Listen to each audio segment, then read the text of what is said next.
Hi guys, ഈ പുഴയും കടന്ന പ്രൊമോ റിവ്യൂവിലേക്ക് എല്ലാവർക്കും സ്വാഗതം. അങ്ങനെ ടൂറൊക്കെ കഴിഞ്ഞ് ഗംഗ വീട്ടിൽ തിരിച്ചെത്തി. രാവിലെ കാവേരിയും ഗംഗയും അടുക്കളയിൽ ചായ കുടിച്ചുകൊണ്ടിരിക്കുമ്പോൾ ഗംഗ കാവേരിയോട് ചോദിക്കുന്നുണ്ട്, ജയപാലൻ അയാളുടെ കയ്യിൽ നിന്നും തന്നെയാണ് വാങ്ങിച്ചതെന്ന് തന്നെ ഇരിക്കട്ടെ, പക്ഷേ അതിന് നമ്മുടെ അച്ഛനുമായി എങ്ങനെ ബന്ധപ്പെടുത്തും എന്ന് ചോദിക്കുന്നതിന് കാവേരി പറയുന്നത്, അച്ഛൻ അങ്ങനെ ഇൻസ്റ്റാൾമെന്റായി പണം അടയ്ക്കുന്നുണ്ടെങ്കിൽ അത് ആരുടെ പേരിലായിരിക്കും? ജയപാലന്റെ പേരിൽ എന്ന് ഗംഗയും പറയുന്നു. പിന്നീട് ശിവരാമൻ വന്ന് കരഞ്ഞു മെഴുകി രഘുരാമിന്റെ കാലിൽ വീണ്, എന്നോട് ക്ഷമിക്കണം അച്ഛാ, ഒരു അബദ്ധം പറ്റിപ്പോയി അച്ഛാ, ഇനി മേലാൽ ഇത് ആവർത്തിക്കില്ല എന്ന് പറയുന്നു. ഇത് കണ്ടുകൊണ്ട് നരയൻ മുകളിൽ നിന്നും കോണിപ്പടി ഇറങ്ങി വരുന്നുണ്ട്. ശിവരാമനെ വിശ്വസിക്കാൻ പറ്റില്ല, ചതിയനാണ് എന്ന് നരയന് നന്നായി അറിയാം.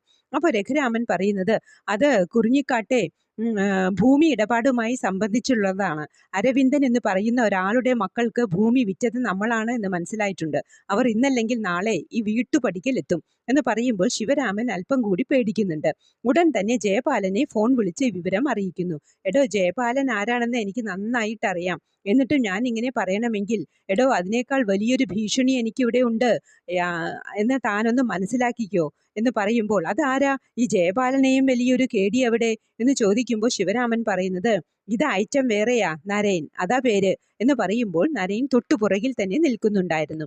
ഒരുപാട് അരവിന്ദന്റെ മക്കൾക്ക് അറിയാത്ത രഹസ്യങ്ങൾ അരവിന്ദന് ഉണ്ടായിരുന്നു. ഇത് തന്നെയാണ് നരയനെയും കാവേരിയെയും തമ്മിൽ അടുപ്പിക്കുന്ന കണ്ണിയും.